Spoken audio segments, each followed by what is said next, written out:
Trevs Hockey Show. I'm the Trev. It's too sweet. Anyway, doing something I haven't done since the 1920 season. Follow that right there. And I don't know why I haven't done this one for 2 seasons. Well, I mean, the short season, that was 2021. Yeah, that would have been too hard to call. I don't know why I didn't do it last season, but hopefully after this, we can get to making this an annual thing.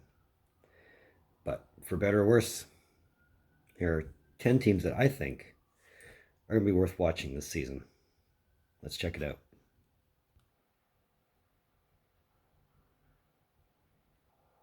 I mean, obviously, the most obvious choice, right?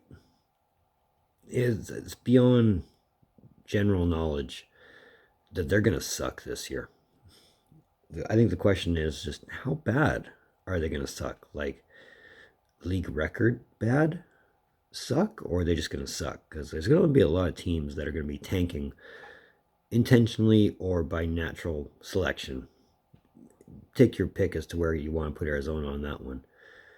On top of that, the expectation of having to sell out a 5,100 seat arena every night. No pressure or nothing, but I mean, if you want to stay in Arizona and if the people up front are actually half as smart as they like to tell everybody they are, recognize when a project's not working, it's not working. Pull the plug when you have to. You got NHL ready arenas in Houston and Kansas City if you need the quick fix. I'm just saying. I mean, obviously, I'm going to put Seattle in this list. So if you missed the video before this, we're going into year 2 with Seattle. And although this isn't the first season, that expansion label is still going to be on them for this year anyway. Are they going to get better or are they going to get worse?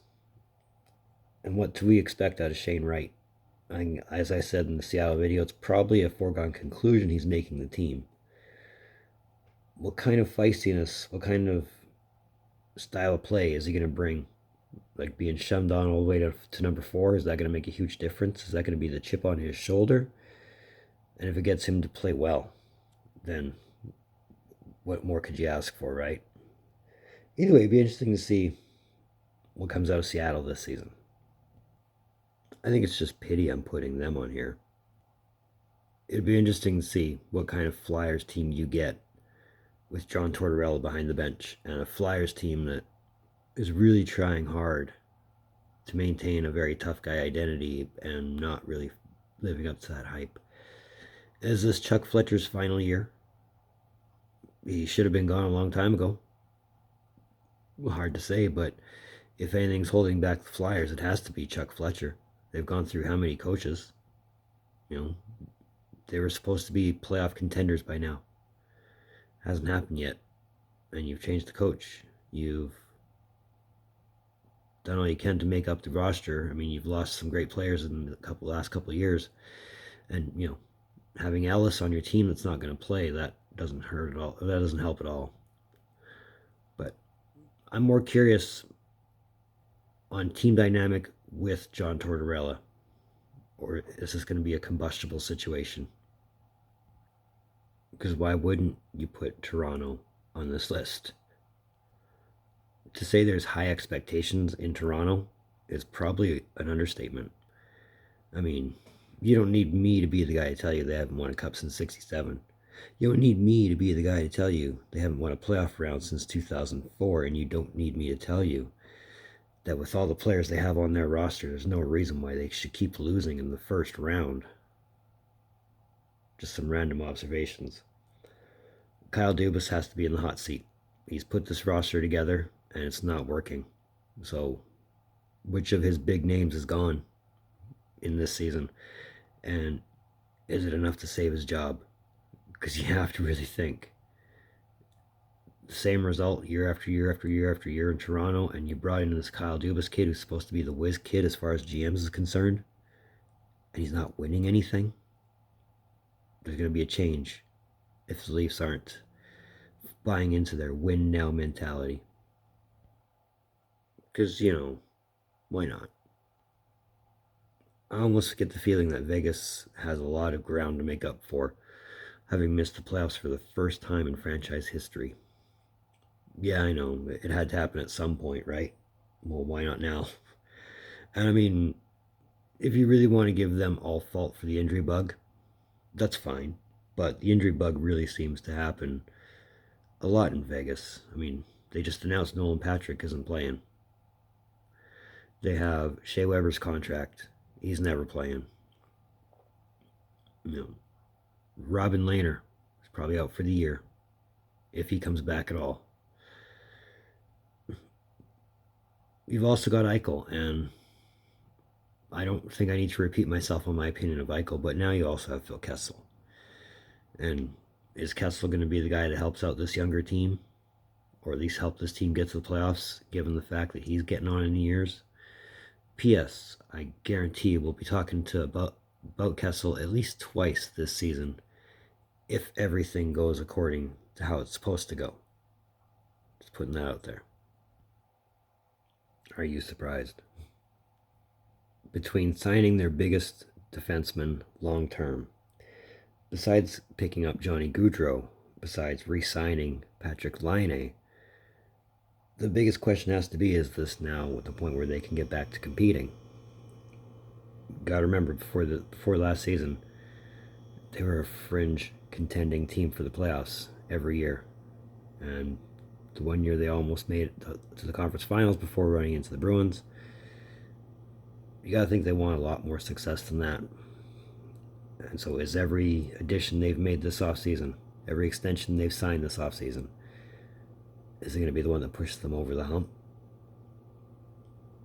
Time will tell, right? Because why not add the Flames to this conversation? So we just talked about how Columbus picked up Gaudreau. And we haven't talked about how the Flames also lost Tkachuk while picking up Jonathan Huberdeau and Nazem Kadri.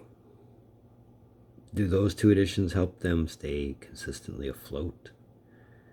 Or is it just a temporary band-aid till they at least get more reinforcements? I'm not saying Huberdeau and Kadri aren't perfect additions. They're great additions. Perfect? I don't know, but should help them at least stay somewhat competitive, I would hope. Because why not? Now, aside from getting Tkachuk, we just talked about in Calgary, the Panthers are coming off their best statistical season in their history, winning the President's Trophy as a result. Can they keep that same kind of momentum? Because watching Florida be that good was an amazing thing. I don't know if it's obvious, but I'm a sucker for making sure, or at least being able to see teams be good and competitive for at least one season. And if that was all just a one season fluke, then damn, that's gotta hurt. But I'd love to see Florida make a really good run, regular season and playoff wise. I think it's about their time. You're reigning and defending Stanley Cup champs. Obviously, the biggest question is, can they defend this cup? Can they add another one to their third Stanley Cup in franchise history? Now, a lot of pieces went out the door after they won the cup. Not necessarily the biggest pieces, but they did sign their biggest piece to a really big contract the other day. So there's that. But I mean, I think it was common knowledge Kemper was on the way out anyway. Kadri, I don't know if they actually managed to work anything out with him or not, but when you got a Makar and you got a Landeskog and a McKinnon and a Byram and more pieces down the line, as well as Francouz, you picked up Grigoriev. I don't think ruling out another run is a bad idea, because I don't think they're quite done as far as runs is concerned. But I don't want to sound like I'm making a prediction. It'd be interesting to see if they can make a defense out of their Stanley Cup. But I don't think they're done yet. Now hear me out. A lot of people I've talked to, like to single out the Stamkoses, the Hedmans, the Kucherovs and the Vasilevskis, saying that they're getting old. Well, no, not really. They're getting in their prime. Like, if you think Kucherov's old, jeez, he's just getting started. He's got a lot more in that tank. And it's not like they're unequipped for the kids coming up and for the kids in the farm. Like, this team has been put together really well. Can they compete for another cup again? Because the window certainly can't be closed. Not by a long shot. I mean, yeah, they have veteran presence on that team, but veteran presence is not a bad thing. I mean, it'd be interesting to see them get back to cup contention, because watching Tampa compete for a cup for 3 years in a row now, it's almost becoming a norm. So we might have to just expect to see Tampa in a cup final again. I'm not making a prediction. I'm just saying this would be an interesting thing to see. But anyway, that was my idea on 10 teams that I think will be worth watching this season. Let me know what you think. Let me know if you think I missed a team, or there should be a team that's worth watching a little more than the 10 I have listed here. I didn't want to name all the teams I think we're going to tank, because I can only think of 4 that are by no fault of their own going to tank. I'm not even going to predict how many others are going to purposely tank. Because, I mean, Bedard's not going number 2. Bedard's going number 1, but that's for later on in the season. Either way, let me know what you guys think.